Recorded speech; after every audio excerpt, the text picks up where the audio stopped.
Joseph Campbell is the youngest of the great quartet of Jung's best scholarly interpreters, namely Zimmer, Carini, Wilhelm, and himself.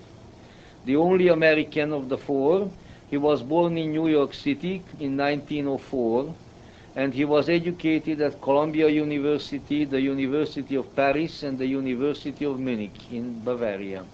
In 1934, after having lived for a while in California, he joined the literary faculty of Sarah Lawrence College, where he taught until his retirement.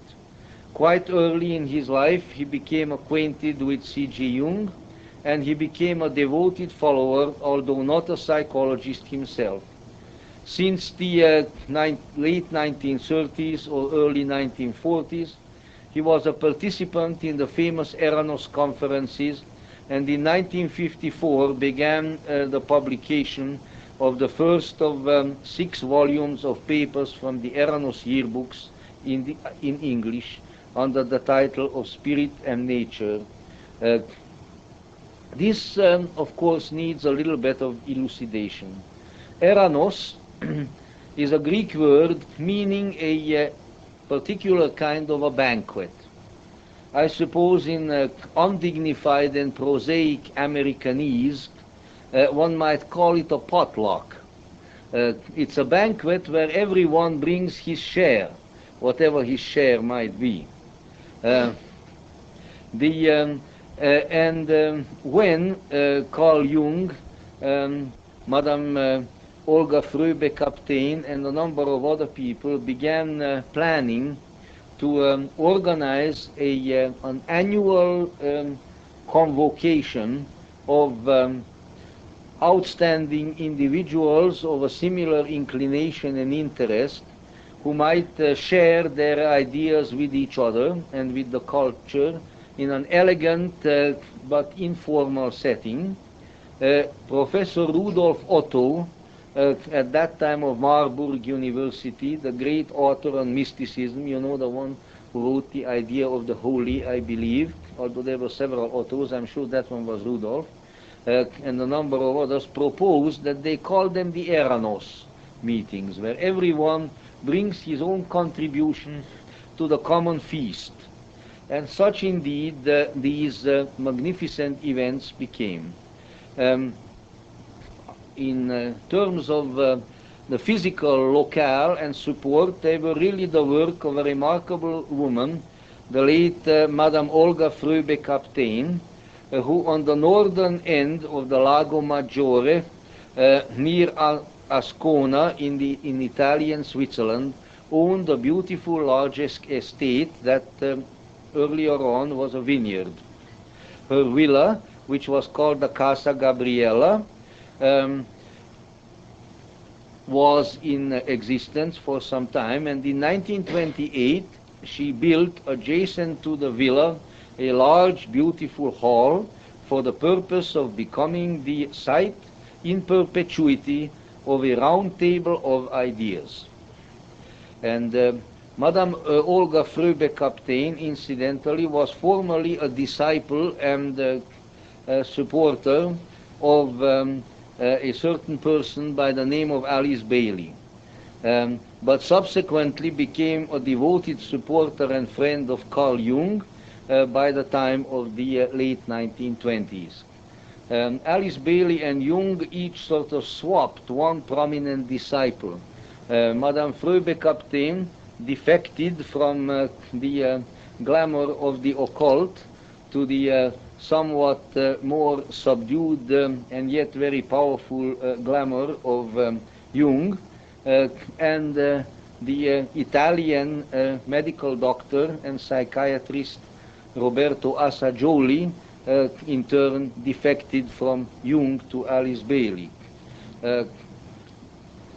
My opinions shall remain private, but I will express them with a frown in the latter connection. And Jung even wrote somewhere in one of his letters or someplace, or maybe in Memories, Dream Reflections, with some irony, that when he first came to the Casa Gabriella, it was all full of exceedingly weird and to him rather distasteful occult paintings and pictures.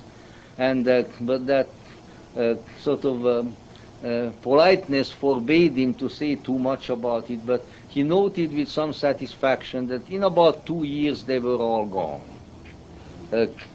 So much about that little incident. In any event, it shows, whatever one's feelings about Nightmare Alice Bailey may be, that the creative group, the growing edge of Europe at that time, was very much present in the occult world and in the depth psychological world, and that there was a certain passing back and forth from the two, and in some cases there was a kind of double membership in both camps.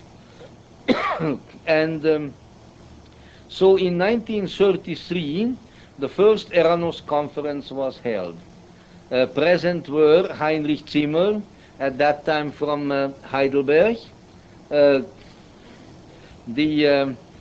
Mrs. Rhys Davids, the famous Buddhist scholar from London, G.R. Hoeller from Munich, a whole number of other people, and last but certainly not least, C G Jung of Zurich. At Madame Fröbe-Kaptein's suggestion, the theme, which was yoga and meditation in East and West. I guess a bit of Baileyism was still present, wasn't it? But as Campbell pointed out, the interest soon shifted from the meeting of East and West to the West meeting itself and its own destiny. And so the Eranos Conferences went on year after year.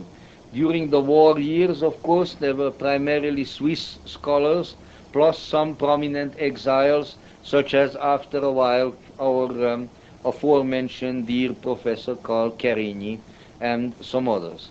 Later on, new faces and distinguished minds came along.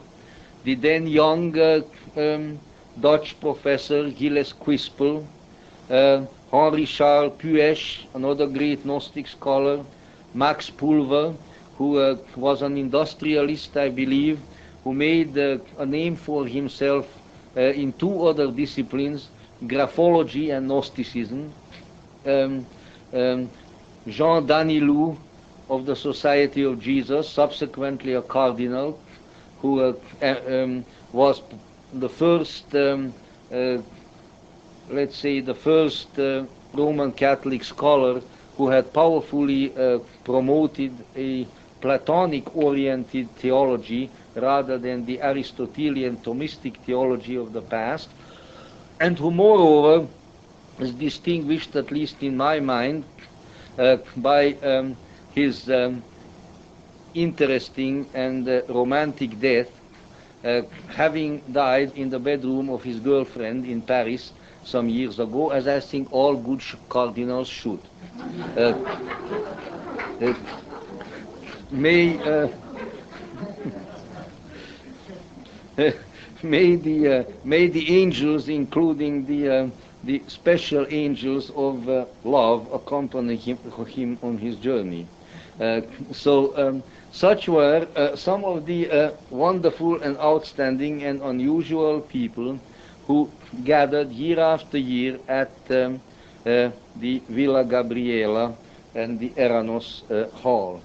The only constant was, of course, C G Jung, of whom Campbell wrote in that respect, the continuous presence of the genial spirit of Dr. C G Jung, whose concept of the fundamental psychological laws of human life and thought supplied the criterion for both the recognition and the fostering of the perennial in a period of transformation.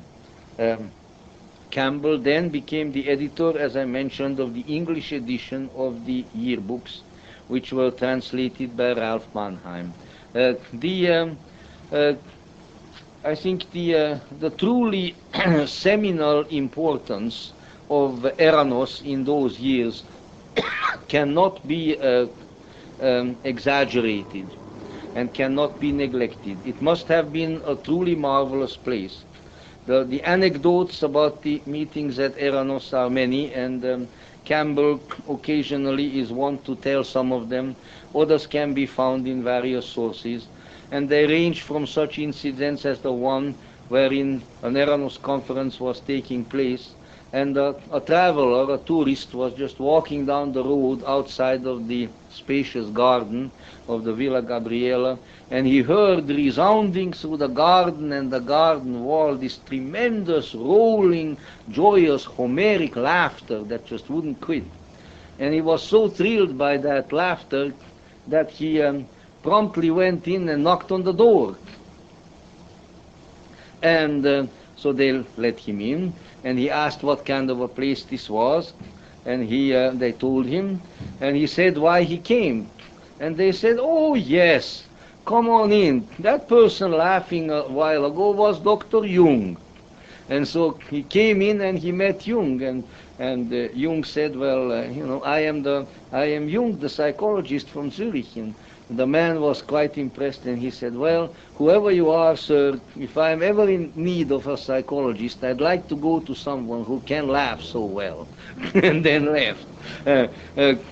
And there are many photographs extant of this joyous company of these people sitting around in these elegant and at the same time informal surroundings, with nice bottles with good things in them and nice crystal glasses in front of them, and Jung with a long Brazilian cigar sticking up into the air, laughing, holding up a glass.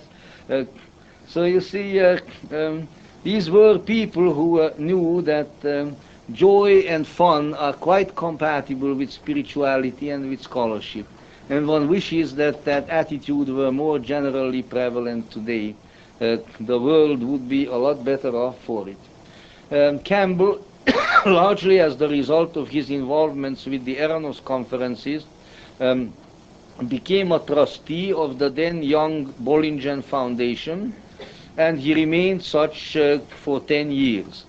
Meanwhile, he continued teaching at Sarah Lawrence, and he wrote his monumental 4-volume study of world mythology, published between 1964 and 1968, The Masks of God, entitled individually Primitive Mythology, Oriental Mythology, Occidental Mythology, and Creative Mythology. In his teaching field, he wrote in collaboration with the noted Henry Morton Robinson, A Skeleton Key to Finnegan's Wake. In the 1960s, his book, The Hero with 1,000 Faces, achieved considerable popularity as the result of the then unfolding countercultural renaissance, and it elevated Campbell himself to the stature of a hero or cult figure, whichever way one wishes to express it. For Viking, he edited the splendid portable Jung, still the most useful of all anthologies of Jung's writings, as well as the portable Arabian Nights. In his collection of lectures entitled Myths to Live By, he summarized the nature and the relevance of mythic themes. At the present time, he is in the process of writing a monumental illustrated series entitled An Atlas of World Mythology, the first volume of which appeared a few years ago under the title The Way of the Animal Powers, and the second volume of which will appear shortly as The Way of the Seeded Earth. This list does not cover all of his writings, merely the ones which are of particular relevance to us here. A work published in 1986 entitled The Inner Reaches of Outer Space, subtitled Metaphor as Myth and as Religion, received the Medal of Honor for Literature from the National Arts Club and contains a synopsis of the theoretical postulates upon which most of his work is based. It would seem to me, on the basis of my reading of this, I think his latest book, small as it is, that Joseph Campbell here, probably for the first time in his career, has put forth in succinct form the quintessential principles of his own outlook, you might say the raison d'être, the reason for being of all of his work and all of his other writings. I can very warmly recommend it to anyone. The inner reaches of outer space, metaphor as myth and as religion. Campbell lived for many years together with his wife Jean Erdmann, a lady whose principal calling was in dance and choreography, still is. They lived in Manhattan's Greenwich Village, and in more recent years he came to reside in Hawaii, where his wife's family have played a prominent pioneering role for many years. My statements about Joseph Campbell's works will be, although laced with quotations now, very largely of a subjective nature. For, as some of my close friends know, of all people, and I don't know if I have seen that many or not, but of all the people whom I have had contact with in this field, whom I heard lecture and whose writings I have read, there was only one with whom I never felt that I could disagree on anything. There was only one whose statements I utterly always could endorse, and that is something that frightens me. If I didn't know that I have not taken leave of my critical faculties or they of me, it would indeed distress me. And so Joseph Campbell to me really appears as the Jungian spirit closest to my heart, bare none. If I'm asked the question why, I would say that the reasons are too numerous to mention, but I shall attempt to enumerate a few and to elaborate on them. In so doing, I am running the risk by way of exposing my own deeply felt sympathies, and thereby to reveal perhaps as much about myself as I will about Joseph Campbell. But this is a risk that I will have to take. So here it goes. First, I would say as the first point, which I would like to mention, is that Joseph Campbell, more than anyone I know, has made Jung's psychological postulates available and palatable to the general public without the restrictions of academic jargon, psychological technicalities, obfuscation, learned arrogance, and the like. Along with the recently deceased Mircea Eliade, he stands as the true seminal figure of openly available and comprehensible research into the spirit of mythology and of religion. It has, of course, for a long time been my belief that Jung's message extends in its usefulness and its applicability far beyond the realm of psychology, as indeed I think simply the events now are increasingly beginning to bear out.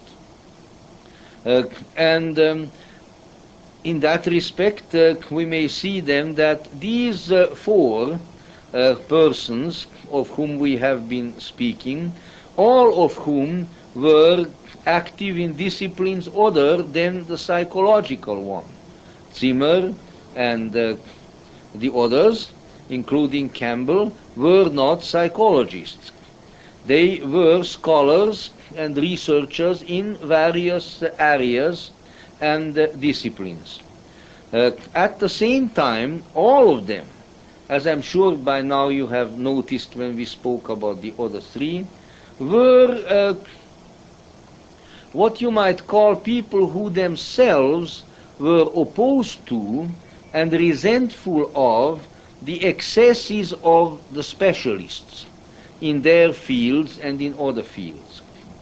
Our first discussion on Heinrich Zimmer we went into the recounting of Zimmer's wonderful essay where he defined himself as the dilettante. Here a world-renowned scholar and university professor, explaining that we all should be dilettantes, namely people who pursue our respective interests as dilettante, as people who are delighted with what they are doing, with what they do, with what they are doing. And so Jung, when writing about Wilhelm and about Carigny, also referred to this matter. Namely, how important it is to avoid the pitfalls of the specialist, wherein one becomes so specialized that one's material becomes so special that only other specialists will understand it. What is, after all, a specialist for? What is a scholar for? To make his special knowledge available to those who are not themselves specialists, to educate, to draw out, and to draw upward others, not to write and talk over their heads.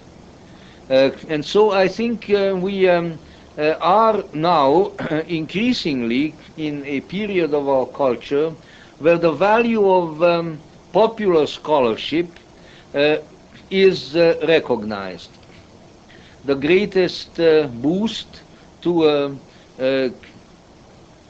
the apprehension on the part of the public of my chosen field of Gnosticism was made by Elaine Pagels. Not in her more scholarly books, but in the Gnostic Gospels, which was written for the general public. Similarly, scholars of renown who are still among us, Hughes Cornfield, John Marco Allegro, have made an impact on our culture by similarly writing books of popular scholarship, but at the same time they have also antagonized many of their snooty peers. Before them, let's say the impact and the value of a man like G.R.S. Mead, who also wrote for the general public outside of the confines of academia, although he was highly qualified, must be mentioned. A similar attitude, I think, has certainly been manifest by our friend Gilles Quispel, who also has participated in, facilitated the making of motion pictures and all kinds of public media wherein these specialties of interest could be made available. Secondly, I think we need to call to mind that the narrow specialist mentality almost inevitably eventually also gets to the point where it misses the most important elements in its own field. The reason for this being that the core principle of many a matter can only be properly understood and evaluated when one has an insight into other disciplines which then may illuminate the matter under consideration. And so specialization has its great and grave dangers. Nowhere, perhaps, are we more clearly aware of this than in the field of Gnostic studies, wherein the narrow specialization, particularly of the coptologists, that is, those interesting gentlemen, they are mostly gentlemen, whose principal claim to fame for this life and perhaps the next is that they mastered the actually not so terribly difficult ancient language of Coptic.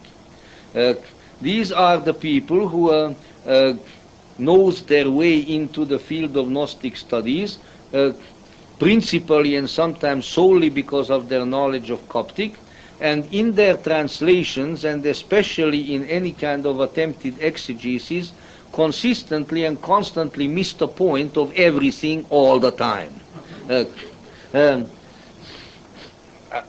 the nice little examples of that existing, for instance, in one particular Gnostic scriptures, where the term matro pater in Greek, meaning mother father, was translated by the learned coptologists as maternal grandfather.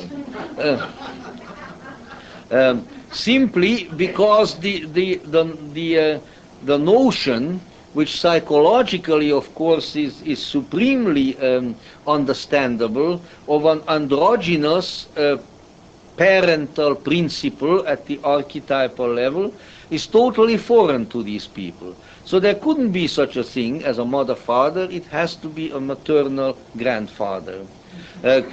Or the other interesting comment made directly to a friend of mine who was translating assistant at the time, by one of the Naj Hammadi translators, when the assistant mentioned to the learned professor that a particular passage doesn't make any sense as translated, the learned professor replied, isn't supposed to make any sense. It's a Gnostic scripture.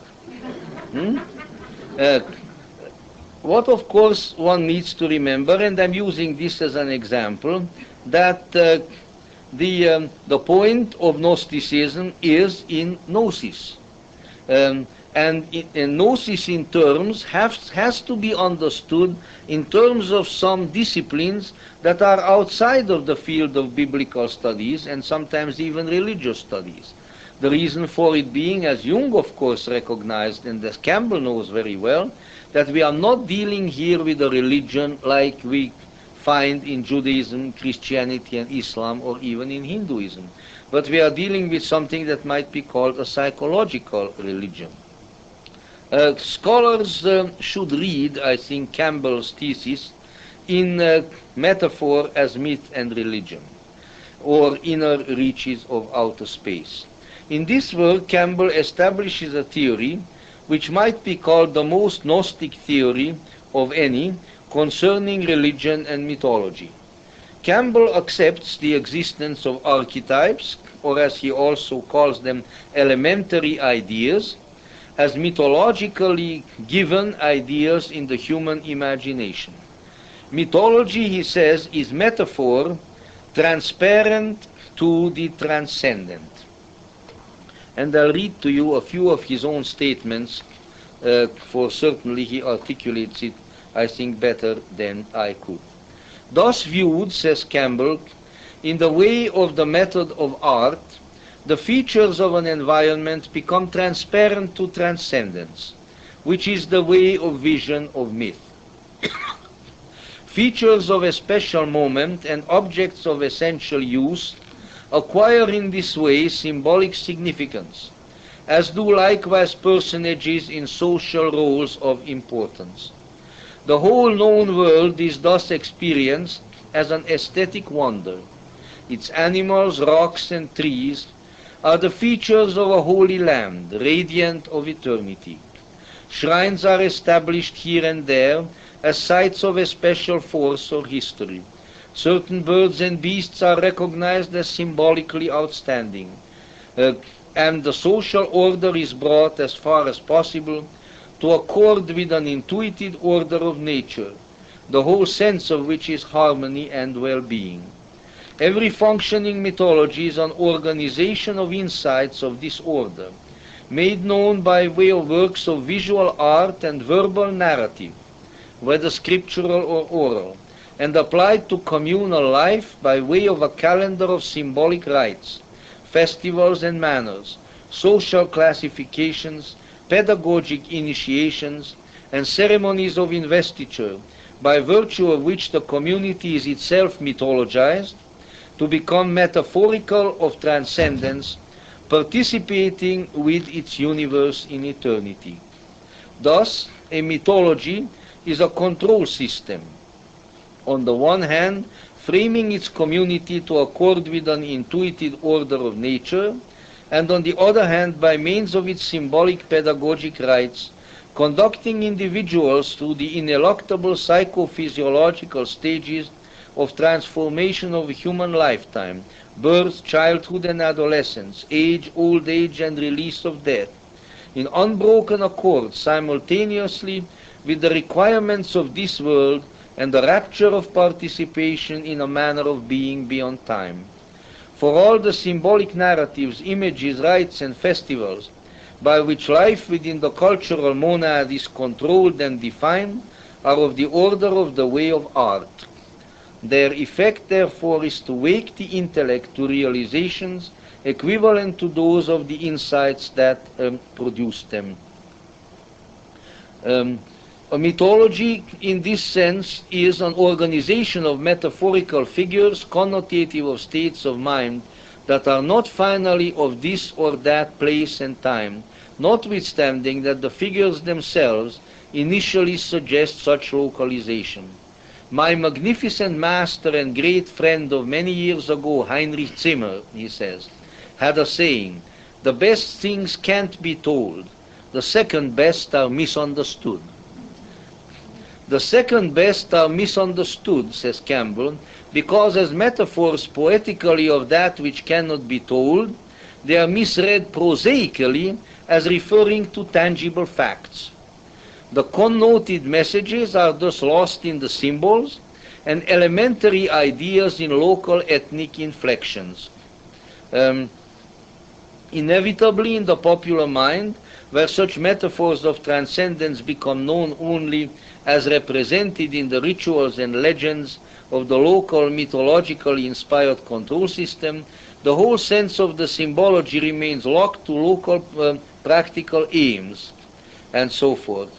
And then he goes on, for some reason which I have not yet found anywhere explained, the popular unenlightened practice of prosaic reification of metaphoric imagery has been the fundamental method of the most influential exegetes of the whole Judeo-Christian Islamic mythic complex. In other words, what he's saying is that in Judaism, Christianity and Islam, we have taken the lowest of all low roads in terms of interpreting the mythic contents of our religions. The lowest of all low roads.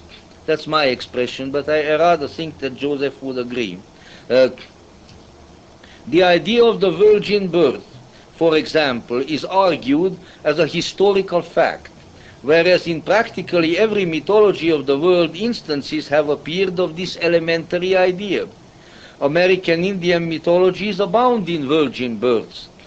Therefore, the intended reference of the archetypal image cannot possibly have been to a supposed occurrence in the Near East in the 1st century BC. The elementary idea likewise of the promised land cannot originally refer to a part of this earth to be conquered by military might, but to a place of spiritual peace in the heart to be discovered through contemplation.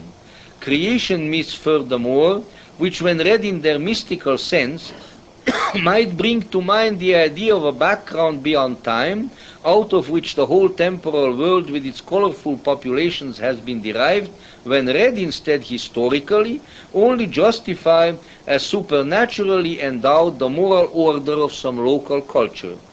In short, the social as opposed to the mystical function of a mythology is not to open the mind, but to enclose it, to bind the local people together in mutual support by offering images that awaken the heart to recognitions of commonality without allowing these to escape the monadic compound. I think that will be enough for our purposes at that particular point. Religion as we know it in our culture, says Campbell in this work, is thus no more and no less than misunderstood mythology. Now this is a good Gnostic way of looking at the matter. After all, Quispel says, Gnosticism is experience that is turned into myth. We might say with Campbell that non-Gnostic religion is experience turned into belief and commandment, into dogma and morality. It is the misunderstood myth. Myth, in turn, is the expression in metaphoric imagery of the transcendent, says Campbell. Thus, a Gnostic or mythic system must be understood on its own terms. Many scholars, however, try to understand it in terms of the Judeo-Christian reductionistic non-mythical framework. Thus, they are trying to understand it in terms of a misunderstanding. Surely an impossibility, and surely an exercise in futility. So we can see precisely in the field of Gnostic studies, but in others as well, the great importance and the helpfulness of Campbell's point of view. The second issue that I would like to bring up, and where I feel closer to Campbell than to anyone else, what I regard his extremely vital and necessary regard for art and the artist as the prophetic agency expressing the metaphors of the myths of eternity and of the future. And here once again I will give you some of his own words. Like the priest, the artist is a master of metaphorical language.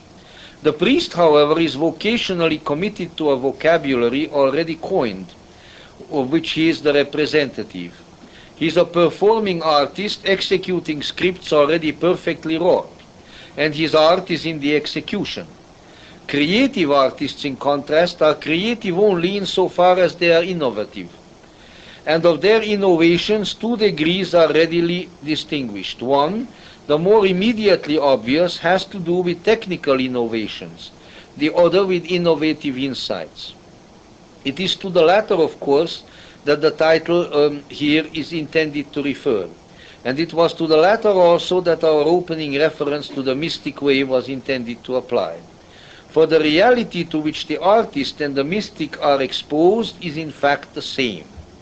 It is of their own inmost truth brought to consciousness, by the mystic in direct confrontation, and by the artist through reflection in the masterworks of his art.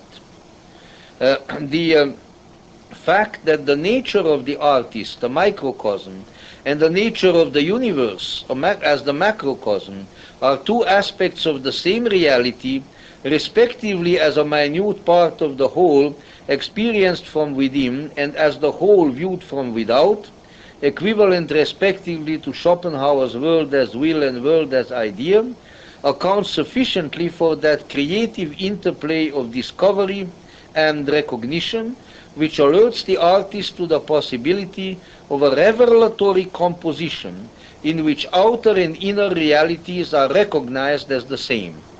James Joyce, in his early novel A Portrait of the Artist as a Young Man, quotes Thomas Aquinas to the effect that, quote, beautiful things are those that please when seen. And then he gives the Latin.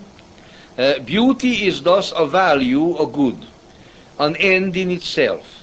Ugliness depresses, beauty exhilarates, heightening the sense of life, which again is a good in itself. Normally art aspires to beauty, and thus to a sensuous glorification of life, so that Nietzsche could write of the aesthetics of art as nothing but applied physiology. Whereas l'art pour l'art, art for art's sake, in his view, was an aberration of the decadence of this century. He's quoting Nietzsche now. The virtuosic croaking of cold-blooded frogs despairing in their swamp. A truly Nietzschean phrase. Beauty we may regard then as a normal and proper intention of the way of art. Affirmative in its sensuous glorification of life, and thus grounded in physiology. To this degree, the way of art coincides with the way of beauty. However, there is another and further possible degree or range of the revelation of art that is beyond beauty, namely the sublime, which has been defined as that which arouses sentiments of awe and reverence, and the sense of vastness and power outreaching human comprehension. Cosmic space and great distances may be experienced as sublime. Also detonations of prodigious power. If beauty so heightens our sense of life that aesthetics may be termed applied physiology, the sublime, transcending physical definitions, suggests magnitudes exceeding life, not refuting but augmenting life. And from this perspective, viewing art, the same Nietzsche declared, art is the proper task of life. Art is life's metaphysical exercise. Art is more worth than truth. Of the many statements by practicing artists of the first principles of their craft, the most lucid, concise, and helpful that I have been able to find is that of James Joyce in the last chapter of his novel just named, where he distinguishes between what he refers to as proper and improper art. The latter in his construction is art in the service of functions that are not properly, distinctively, and singularly of art. In the words of the young poet Stephan, who in the novel is the author's alter ego, art is the human disposition of sensible or intelligible matter for an aesthetic end. An essential detail, says Campbell, here is the word intelligible, by which our understanding of the way of art is extended to include an order of beauty beyond the immediately sensible, which is of matter beyond perception, purely conceptual, apprehensible by the intellect only, and yet disposed for an aesthetic end. Aesthetic in underline. The word is from the Greek aesthetikos, perceptive, aistenestai, to perceive, to feel, and so has to do with sense experience but also with feeling, so that proper art in Joyce's view, whether of sensible or of intelligible matter, rests in aesthetical, disinterested perception, apprehension and feeling, whereas improper art is in the service of interests other than the aesthetic, for example, ethics, economics, sociology, or politics. And then he goes on from there. Now, here we have, I think, some interesting matters at hand. We have the recognition of the aesthetic dimension of mythic reality. That just as religion, as ordinarily understood, is misunderstood myth, or the misunderstanding of myth, so the improper art, which is not based on the aesthetic metaphor, is a misunderstanding of art. This cuts out, I think, all the Marxist approach to art, all the Nazi approach to art, and indeed any manipulative machination which subordinates art to other than aesthetic ends. Let me mention an example. Whether we are involved in it in any sense personally or not is really a grand symptom of what is happening in our culture, what has happened to religious ritual and ceremonial, particularly in the Roman Catholic Church. In the pre-Vatican II Roman Catholic Mass and other ceremonies, whatever their theological or rational faults might have been, there was always one great virtue. They were aesthetically valid. Therefore, they were mythologically meaningful. Let me use an example within an example, which in a slightly revised form, you have, of course, the opportunity of observing here in our midst on Holy Saturday, always on Holy Saturday in the evening. What is that? That is the blessing of the baptismal font of water and of the Paschal candle and their interaction in an extremely ancient and extremely mysterious rite. Here is the candle with its light, a masculine symbol of fire and a phallic symbol, if you wish to look upon that way, which is specially prepared.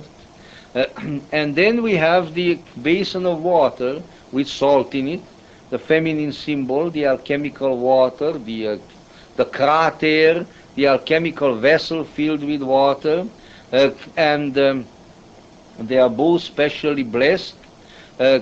The priest breathes over the water in the form of the Greek letter psi, at the first letter of psyche, of soul, and souling the water, and then the candle is lowered into the water to the accompaniment of various ceremonial words.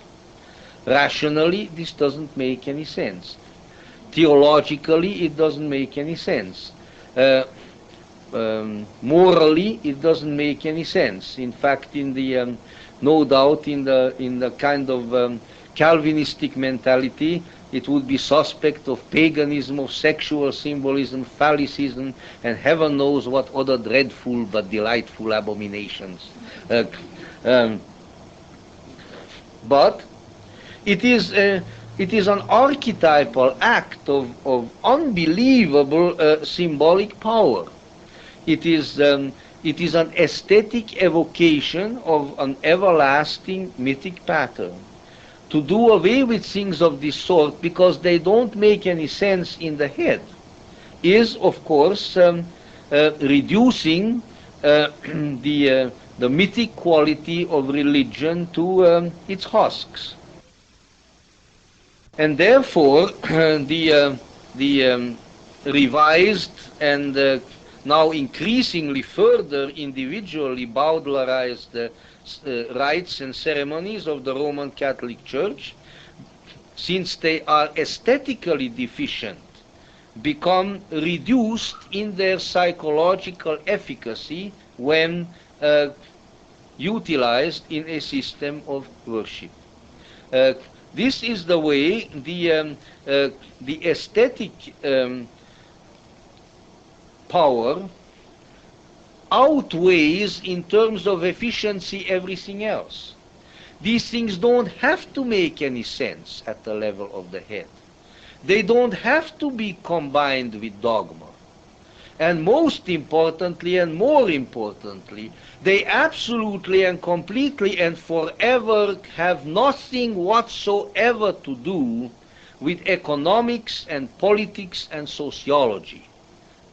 Let these blasted communist Jesuit fathers take that and put it in their pipe and smoke it, with their liberation theology and all of their detestable balderdash. Well, after that mild statement of conviction, we may proceed to slightly more objective matters.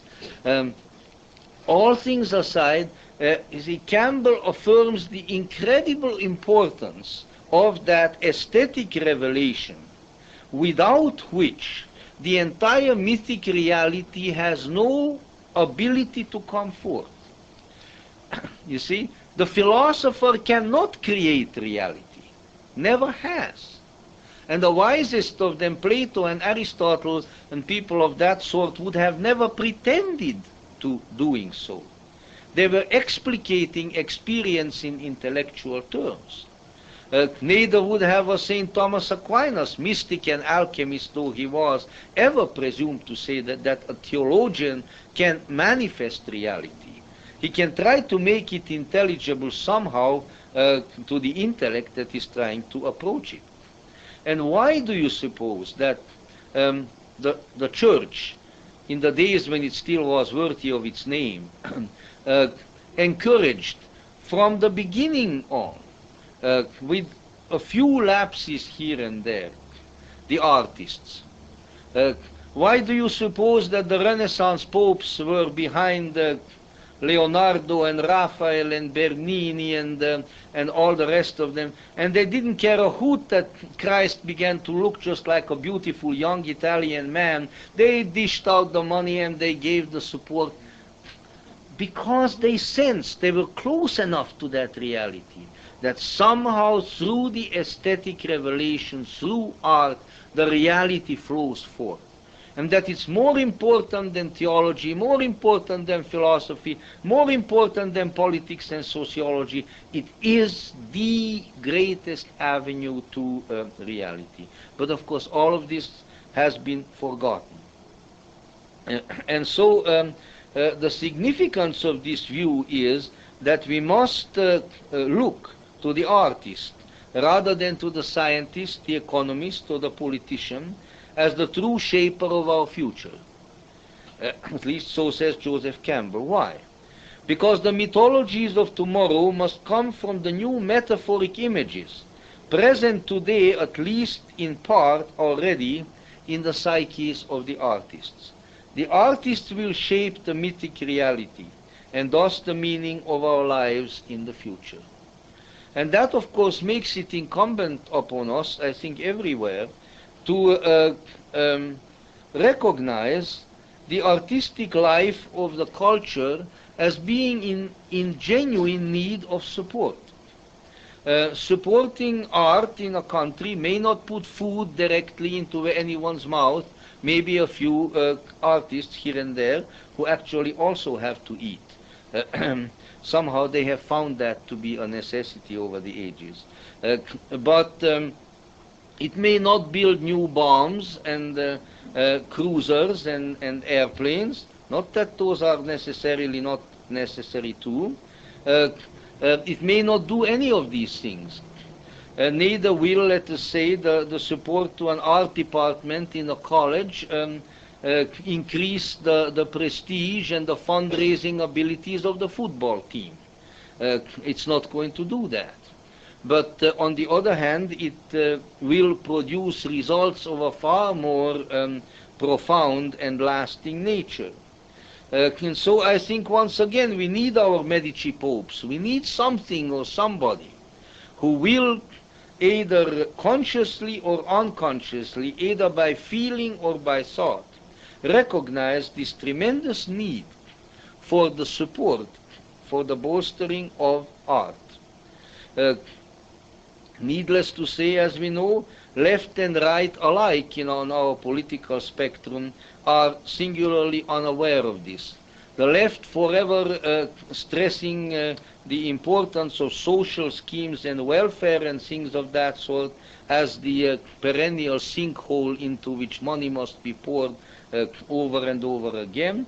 The right, on the other hand, having its own pet projects, whether they be military or otherwise, but somehow the art and the artists always lose out. Between the two chairs, the artist ends up sitting on the floor. So I don't think that we can, therefore, any longer afford, spiritually, psychologically, says Campbell, not to encourage and to support this all-important avenue of the manifestation of mythic reality. The third point is a funny one in some ways. Third, I would acknowledge my extreme closeness to Campbell because of his thoroughly Gnostic dislike for God. Now that'll make you maybe, no, not here, you've heard enough of this. Somewhere else this might make people's teeth snap, but not here. Well, of course, what I mean is the Judeo-Christian Islamic monotheistic God. There's a wonderful story about that, which some of you may have heard. Some of you may have heard it from Campbell himself. I may not even be retelling it with exact accuracy, but I'll try. I don't know when, but quite a long time ago, since he's been dead for some time, Martin Buber, the great Jehovah-like Jewish philosopher, was lecturing somewhere, and Joseph Campbell was there. And Buber went on and on in his usual way. A question period or something of that sort came up, and Joseph Campbell got up very modestly and asked something, excuse me, Professor Buber, but may I ask you something? There is a word that has come up here again, time and again, and was never explained. What is that word? You know? Well, the word is God. Buber rose first like an Old Testament prophet, with his wrath, his beard bristling, his hair standing up on end, and said, "What? You don't know what God means?" And Campbell just stood his ground very quietly, and then Buber sort of quieted down, and he said somewhat disdainfully, but no doubt diplomatically, "Well, everyone has to come out of his own exile in his own way." And then he went on with the next question. Now, Joseph Campbell is not in the fashion of, I don't know, the the atheist league in the Soviet Union, or of the old-fashioned humanists, a God killer. But he feels, and I certainly agree with him, that the Jehovah God image must, to say the least, be reduced to size if our culture is to get anywhere.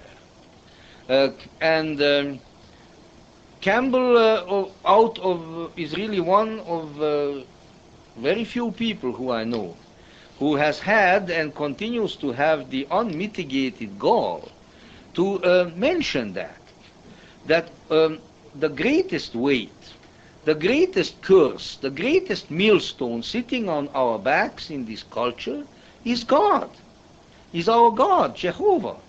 And we've got to do something about this. We ought not to carry this blasted weight any longer. It has crushed us long enough, and it is about to smother us. And this cannot be dressed up with all kinds of niceties and platitudes. This has to be addressed directly, the way the old Gnostics addressed it directly, the way Shabbatai Zevi, the Jewish heretic, addressed it when he got up, and at the height he was the announced Messiah, you know, whom hundred thousands of Jews followed the world over, maybe millions. He got up and he renounced Jehovah and the Torah, and he ostensibly converted to Islam, in my view, purely for the purpose of thumbing his messianic nose at old Yod-He-Vav-He himself. Now this, of course, is regarded as terrible, but it needs to be done at some point. And the Gnostic solution, or let's say, of recognizing the all-important difference between the demiurge and the true God, the God above God, must again be given careful attention. And the forthrightness, the unmitigated gall, whereby Joseph Campbell so often has approached this issue, I think is thoroughly commendable, because I'm sure every time he antagonized many people. Fourthly, I feel closely affinitized to Campbell because, in spite of his vast learning in Eastern mythology, art, and religion, he is not an Orientalizer, but rather, like Jung, he feels that we cannot and should not get rid of our Western roots and take on some Eastern pastiche like a robe. I heard him say that the West, and the West alone, has developed true psychological personhood, and that therefore we must seek the techniques of development for ourselves which are personal and not impersonal or pre-personal as we find them in the East. We can make use of the Eastern background to amplify our Western experience, but we cannot and should not attempt the Eastern experience. In this respect, Campbell has divorced himself from both extremes. The 19th century extreme, which of course in turn was an overreaction to an other extreme, namely the Christian claims of exclusiveness, and that 19th century extreme of course found its way into theosophy, to the lesser extent into anthroposophy, into all kinds of 19th and early 20th century occult and related schools, which is always based on that beautiful notion that all roads lead to God, and that therefore they are all equal, which once again is mistaking theory for fact. All roads may lead to Rome or to God. After all, God used to live in Rome, even as he used to live in Jerusalem at one time. But that doesn't mean that everybody can walk any road, or at least not with equal ease and efficiency. And so that is, that's the kind of 19th century early ecumenical fallacy, which is true or has a great deal of truth at the theoretical level, but which has grave deficiencies when it comes to practice. And on the other hand, of course, we have the contemporary version, which is rather different, and which is sort of that one world pastiche, You know, we are all global citizens and all of that. Yeah? Tell it to some poor fellow in Afghanistan who's never been outside of his province. You may be a global citizen if you can afford to get on the jet plane and be in Calcutta and be in Nepal or somewhere else. But you know, the overwhelming majority of this world today is just as earthbound, just as mired down in its own little pile of dirt as it ever was, as it ever was. So you see, this is once again one of these arrogant, superficial generalizations which we engage in. Because we have money, well, maybe you have, I don't know about me, but, you know, whatever, because we have, at least we feel we have access to this tremendous mobility that modern technology gives us access to. We think everybody does, but everybody doesn't. And so in this modern notion, we have the idea that the world has become one. The religions have become one because of the ability to communicate and the ability to travel and things of that sort, which is simply a fallacy based on a misapprehension of the circumstances and the projection of our own circumstances onto the circumstances of everyone else. And so Campbell recognizes that neither of these is true. But very much like Jung has recognized, he recognizes that there are specific, unique values within our own Western tradition, and that we cannot do without the uncovering, the facing, and the appreciation of these unique values, even as we cannot do really without facing the negative values, I almost said, which at the same time. Even as we must, let's say, face up to the task of fighting Jehovah, you know, and putting him back into his place, and so forth. This is one of our specific Judeo-Christian Islamic problems. Even so, we must also face our unique virtues, the ways in, and we cannot push all of these tasks, responsibilities, negative and positive qualities aside, and sit somewhere on the banyan tree and think that it's all going to be solved, it's all going to go away if we just say Om or something of that sort. I'm sorry that I can't hum it better because I am suffering from a throat condition, as you well know, for some time. So this kind of raspy Om is the best that I can do. So this is the evening of the raspy Om.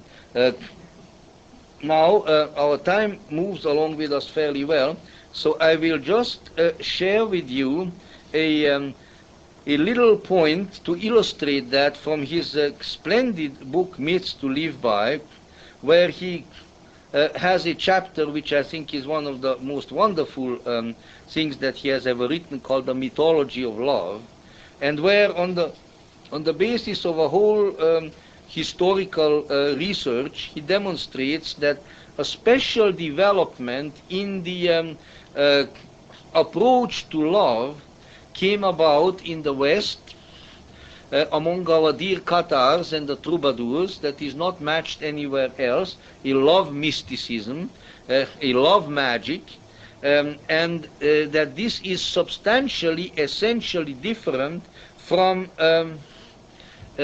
approaches to that subject in the Orient. And I'll just give you some of his conclusions. In the various contexts of Oriental erotic mysticism, he's talking about tantras and things of that sort, whether of the Near East or of India, so he includes Sufi stuff too, the woman is mystically interpreted as an occasion for the lover to experience depths beyond depths of transcendent illumination, much in the way of Dante's appreciation of Beatrice. Here we are dealing here with a projection. All right, that's the Eastern way. Not so among the troubadours, says Campbell. The beloved to them was a woman, not the manifestation of some divine principle, and specifically that woman. The love was for her, and the celebrated experience was an agony of earthly love. an effect of the fact that the union of love can never be absolutely realized on this earth. Love's joy is in its savor of eternity. Love's pain, the passage of time, so that, as in Gottfried of Strasbourg's words, bitter sweetness and dear grief are of its essence. And for those who, he's again quoting Gottfried of Strasbourg, who cannot bear grief and desire but to bathe in bliss, the ambrosial potion of this greatest gift of life is a drink too strong. Then he goes on explaining more of it. Now, what we are dealing with here is precisely that issue which is so easily forgotten about, that we have developed personhood. We are capable of loving, living, thinking, and spiritually developing as persons, not just as impersonal principles, not just as a jiva or an atma or a Buddha nature or a this, that, or the other thing, but a person. And this personhood is the unique achievement of Western history, Western spiritual history. We of the Gnostic tradition, of course, would say that we know that we had a lot to do with it, or our spiritual ancestors had a lot to do with it, because this particular development occurred in the period when the kathas were active, and the whole troubadour love mysticism was very greatly influenced by that. Manly Hall, whose knowledge of these things is not to be disdained, called the troubadours the wandering secret Albigensian priests and bishops. We are dealing here with an important development. It looks, it feels very beautiful to jump into all that impersonality, to love the goddess or the god in somebody else. But you know what happens? The personhood will come out, and it will get in the way, and it will step in, and it will mess up that situation. That is why that personhood ultimately is the only realistic container and essence of all the impersonal principles. To unite the personal with the impersonal is really another great aspect of the alchemy of the West. And Campbell explains at some point, I have it here, that you don't find it in Islam, you don't find it in Buddhism, you don't find it in Hinduism, you don't find it in Shintoism, you don't find it in Taoism, you only find it in the West. And you find other things there that are wonderful, but this is one thing you don't. Now this is a very good example of what this is all about. And that is why the whole tantric business, all it can teach is sex magic. Now sex has its own magic.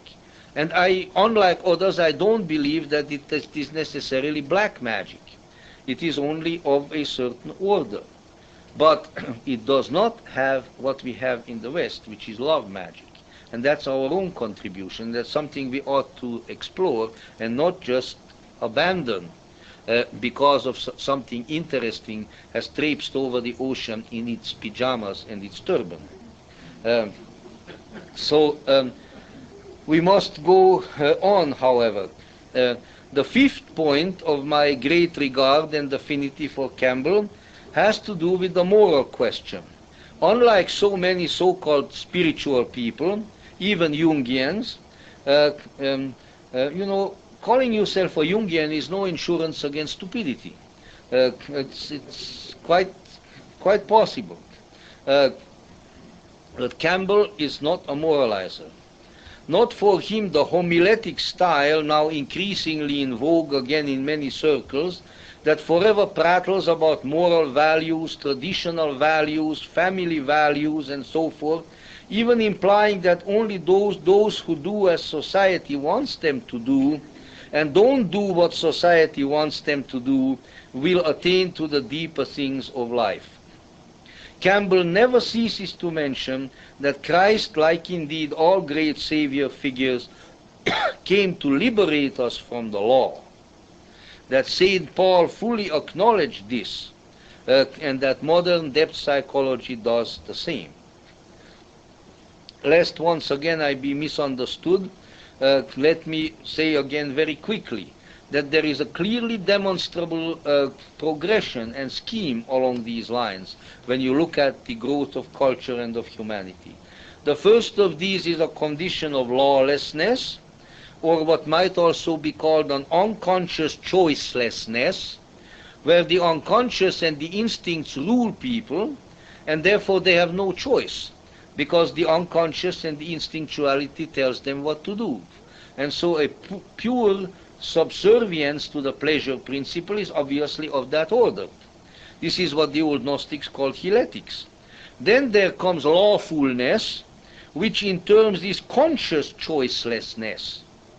This is when I go and say, because I'm born a Jew or because I've been baptized a Christian, I accept the law of Moses. And I will abrogate my role as a choice maker, because the choice has been made for me by Moses, by the theologians, by the preachers, whoever the case may be. So here I consciously abrogate my power of choice. And that is what the old Gnostics called the psychic level. And thirdly, of course, there is the individual who rises above these and who becomes the conscious choice maker. But lest you think that this kind of person has a wonderful time all the time, let me assure you that it's a very difficult path, of course. Why? Because it constantly requires consciousness. And to be conscious hurts. It hurts like heck. I might even say it hurts like hell. If I were convinced that hell hurts, I'm not so sure. Because to make those decisions, that's worse than anything. Yet that is the hallmark of consciousness. Now it is that kind of thing that Joseph Campbell abrogates. He is a moral libertarian, which must, of course, in my view, include political, economic, social, and cultural libertarianism as well, because freedom is indivisible. Either we are free or we are not free. And that is again another issue that one must face, a difficult one indeed. And last and certainly not least, I value Campbell because of his great understanding of what I came to call in the last series before this one, Hermetic America. Namely the philosophical hermetic foundations of the American Republic. His utterances dealing with this are numerous. I do not have the time to read to you because this is some very, very detailed information. But in a nutshell, again, in this book, In the Inner Reaches of Outer Space, Metaphor as Myth and Religion, he has a quintessential, very short, fabulously accurate interpretation of the symbolism of both sides of the Great Seal of the United States. Better than anything that I have seen anywhere. Far better than Paul Foster Case, various Masonic authorities that I have read. I mean, they are all moving toward the objective. This man has reached the objective. And of course, I also heard, due to the kind services of a friend who is here tonight, the tape-recorded discussion that he conducted about a year or so ago in Santa Barbara on the same subject. And one could certainly see by his statements there that he is utterly imbued with that magnificent esoteric spirit that moved not only the people who drew that seal, but the entire philosophy that the early republic was based upon, and how utterly deplorable and regrettable and terrible it is that all of this has been virtually totally forgotten by our days. And that we have held, the American people have held in their very hands, handed to them by people like Franklin and Jefferson and all kinds of others, one of the most splendid treasures of spiritual philosophy applicable to all manner of human purposes, and we have discarded it and we are running around like beggars the world over, picking up crumbs from every kind of anarchist, Marxist, this thing, fascist, this thing, that thing, all over the world, all of which put together could never come close to the psychological, spiritual wisdom that was given to us to begin with, and that we have simply forgotten about and thrown away, and how incredibly unfortunate and terrible this is. And I know for a fact that Joseph Campbell feels this very, very keenly. And that, of course, pretty much brings me to the conclusion, namely that we are all fortunate and unfortunate, whatever period in history we are living, of course. Every time is the best of times and the worst of times, as Alexandre Dumas wrote about the period of the French Revolution. But among the blessings which we may and ought to be conscious of, I think, is the presence among us, even at the age of 83 this year, this being his 83rd year, of Joseph Campbell and of people of that sort. Because individuals of this character, this kind of talent, and this kind of willingness to give of themselves and of their talent to others, not lock up their talent in some kind of an academic cage and write and speak just for other scholars, little inter-office university memos, which most of the books published by university presses are always destined to be, but someone who has come out into the open arena and addressed himself to all, and brought to them such marvelous information, such sublime insight, such tremendous inspiration, and certainly also the splendid example of his own lovely, humorous, relaxed, forthright, and at the same time thoroughly authentic character and individuality. For the presence of such people in our midst, we ought to give a great deal of thanks. And by their example, we ought to be inspired, within the limits available to us, both internal and external, to do likewise. For the world needs people of this sort greatly. And when indeed, as all humans must, he also will take the great journey from the bounds of this world, there ought to be others left behind, who in some way or the other will continue with what he has done, and take up at least for a while, or to some extent and degree, the torch which he has carried. And then perhaps, this world will not be left in the darkness of darkness, but light will continue, light will persevere, and ultimately life and light and love will prevail. So I thank you very much. I thank you for having so attentively been with us throughout this series, and we hope for your presence next time. Thank you.